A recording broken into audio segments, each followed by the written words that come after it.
I want to apologize. Hola, mi amigos. I come bearing gifts. I've finally seen this movie, and it's pretty head-scratching. Through the glory of HBO Max, I've been able to see this without stepping foot outside of my house. Thank you, 21st century. But don't let that distract you from the fact that this came out just over a month ago and it's already on a streaming service. And don't let that distract you from the fact that with a $190 to $230 million budget, not accounting for marketing and advertising, which is probably another 110 million plus, this movie failed to break even, despite having the People's Champ in the leading role as a superhero. I don't get it. It kind of reminds me of Shazam's box office performance, even though that was a far greater success than this, mostly due to the fact that they spent significantly less than Black Adam's budget. But $366 million, I would have thought Shazam would have done maybe $100 million better than that. The idea of a kid becoming a superhero, I think, is pretty marketable. I thought it was a fun movie all around, didn't feel forced. It was essentially Tom Hanks' Big, but with superpowers. But I can't say the same for Black Adam, because this movie feels highly disjointed. It's all over the place while seemingly not being able to do anything at the same time. And the trailer is where the problems start. My son sacrificed his life to save me. Why would you put that in the trailer? The movie treats this as some major reveal when it's not. It has no weight behind it. Whatever payoff you were expecting didn't exist because you exposed yourself months and months earlier before this movie even came out. And his origin, like the movie itself, is convoluted and messy.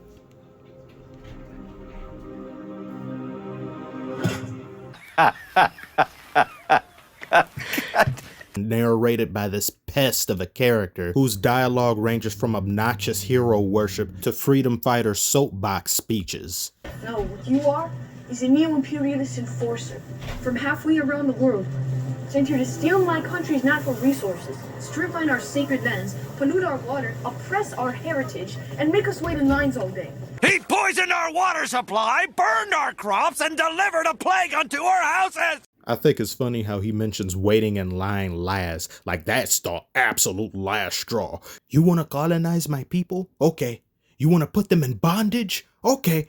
But the minute you make us wait in line, sir, you are no better than Satan himself. When I mentioned this movie being disjointed, it felt that way almost immediately. When they make that journey into the mountain looking for the thingamajig, I'm tired of thingamajigs in these movies. I'm just tired, like plot MacGuffins, I'm tired of them. But when they're looking for that crown, they get it, and then she just sits there and talks and summons them. She's at gunpoint. Of course, they don't shoot her, because if you shoot her, there'd be no story. They ask her, any last words? Shut up and shoot her. Black Adam gets summoned, and he begins mowing down all of these soldiers and things. But then this movie has a bit of a speed issue. You see him go real fast doing some things, but other things he just doesn't. Is your speed meter on cooldown? Release the child. Whatever you say. A few moments later. Please don't. Give me the prisoner. I'll break his mind. So go get him! And I'm like, whoa, this is happening kind of too quickly. Shouldn't this be something that happens like 30 to 40% into the movie? It's like we become engrossed into the character. We get to know the person first, then we see what they can do. No, he's just coming out swinging, destroying everything. They bring him home after he gets injured by that naturally occurring lame-ass resource called Eternium, but I guess that's the only thing that can do real damage to him other than a being like himself. And he comes back and he's talking about how, oh no, I'm not a hero. I'm not this and that. I don't want to do this. But then proceeds to do it anyway with no character development.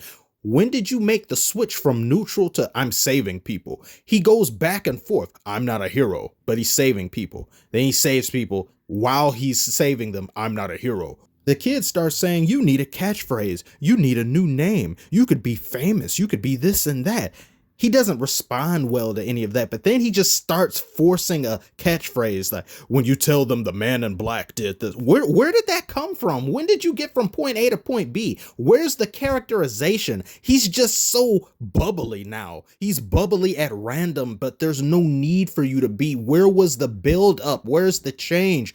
This is a similar issue I had with Shazam, because Shazam, when he turns into a man, he's more bubbly than when he's a kid. When he's a kid, he's a Debbie Downer. He doesn't really engage too much. He's antisocial. And Black Adam does something similar with his adhering to current world norms and lingo, just so casually doing it with no real explanation. Then the kid told me to do it, so I'm going to do it. But I'm not a fun guy, even though I say fun guy like things. I'm also not a hero. But I'm not a rapper. Later on in the movie, Amanda Waller decides to utilize DC's #1 and #2 draft picks they got from being trash for almost a decade now in drafting Ant-Man and Doctor Strange. Along with 2 other heroes, they form a group known as the Justice Society and proceed to pull up on Black Adam and begin a fight that's so unnecessary when they just end up working with him anyway after it. It's like DC once again tries to copy what Marvel does and says, hey, they had their heroes fight, let's have ours fight. Even if the reason for them fighting makes no damn sense, we gotta have it anyway. Even Justice League's fight made more sense than this. Amanda Waller doing Amanda Waller things is one thing, that makes sense.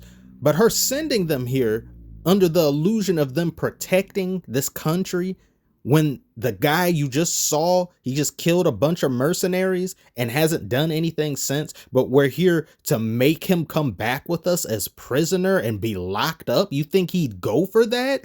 Why are you locking him up anyway? Because they have some ancient texts of what he did before. How did you get those and where? And while they're fighting, this idiot kid gets kidnapped. Look at how he gets kidnapped. He gets out of a perfectly safe spot on his skateboard to go down the hallway. What are you thinking? You're dumb. Stop being dumb. I should have said this at the beginning just to get some of the good things out of the way. The visuals in this movie, to me, looked really good.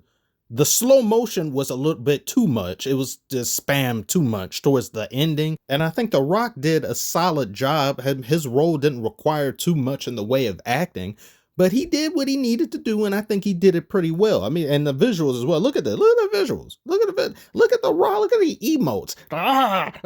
He's got a good angry looking face, like a powerful type face. I like that. Actually, scratch what I just said about him not doing too much in the way of acting. Look at that. Oh my God, that looks beautiful. That looks beautiful. Intimidating. His powers aren't in his super strength, his speed, or his electricity. It's in his pearly whites, immaculate chompers, pristine molars, Shiny teeth and me. Characters in here I liked for the most part. The people who weren't the superheroes, I didn't care about them. They weren't really characters anyway. They were just amoebas with human skin. They didn't say or do anything in a way to make you really care about them. It's just the idea of people being in danger, and the idea of losing a kid is what they stem the audience's care off of. That's not good enough. You got to actually develop characters, DC. Hey! What are you all standing around for? This is our chance. With these hands, we build conduct.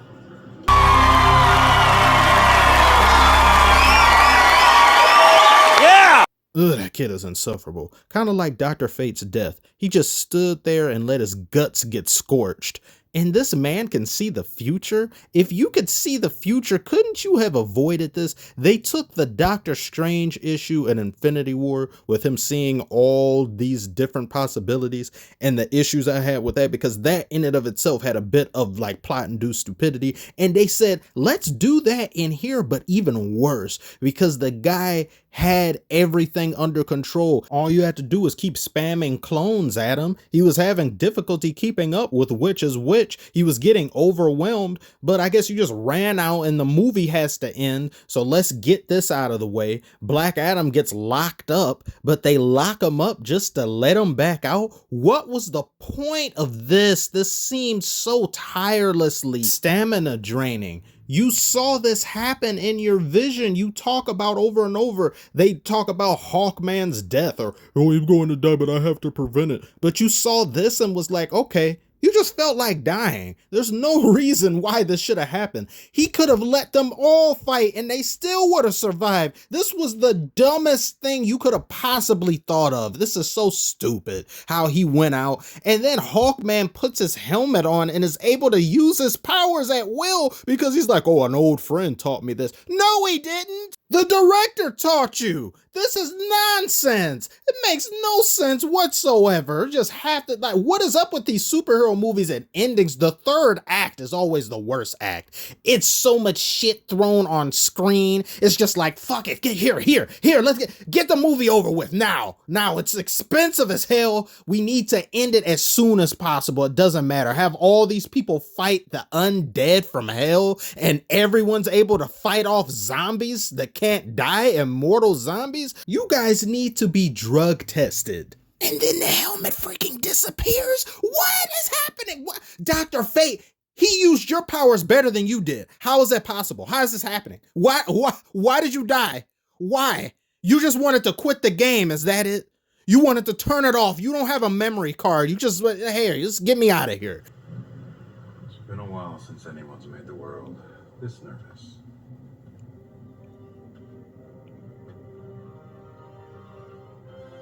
Black Adam. We should talk. Wow! I can't even believe that. I had no idea he even appeared in this movie. When I saw him come down, I'm like, he's just gonna stay hazed. They're not gonna show his face like they did with Shazam. He goes sit down, but you don't see the upper part of his face. No, that's Henry Cavill, and they got him out of especially when the kid, his Superman pictures got burnt only in the face, but no other hero in his room got burnt in the face. Only Superman. That's why I had no idea. I burst out laughing when I saw that. Unbelievable. Poor Henry Cavill. I don't know if he quit or they fired him. I don't know what's going on with that. I didn't even know he was Superman anymore because I thought he was out. Then he was in, and then you're out again. And you came back for that one role. How much money did you think they pay him? Was that like $1 million to show up to this dumpster fire, this landfill of a franchise right now? Because I don't know. You got Batman, bravo, that was great. Joker, amazing. Everything. What Wonder Woman was good. What Aquaman was good. What he said? Fuck you, DC. You do a good movie and then it's two bad ones. You just throw things on the screen at the board and just hope it sticks. There's no rhyme or reason, anything. Reboot everything. There's no Wonder Woman 3 apparently. You know, this requires its own video. What I have to say about Black Adam is that this movie is disjointed. It seemed like some good ideas there. I don't know why it flopped exactly why it did. I thought it'd still be pretty successful, but to not even make your money back or to be in the hole a little bit, that is crazy. I never would have thought that would have happened. With The Rock too, even though he is hit or miss in the box office, I never would have thought or suspected it was going to happen like this. If I had to give this movie a score, I'd say like a 5 out of 10. All around the acting performances were good, except that kid. I don't think his acting was too great. He was obnoxious. He was just overly preachy. The plot is just, it's all over the place. The villain, this movie would not have happened if they simply would have just said, hey, Black Adam, that's your name, right? Or why don't we talk?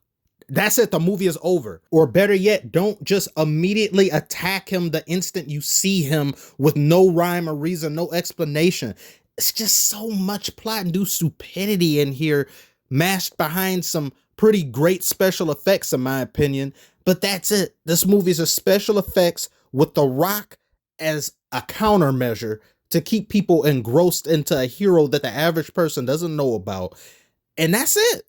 This copies off a lot of the mediocrity and tropes of Marvel, but I guarantee you if Marvel would have came out with this movie exactly frame for frame, people would have said it was good because it's Marvel, because Marvel has brand recognition and people trust Marvel. Marvel gives you a product you can at least confide in knowing that it's not going to be abysmally bad. DC doesn't have that reputation yet, and it's their own fault.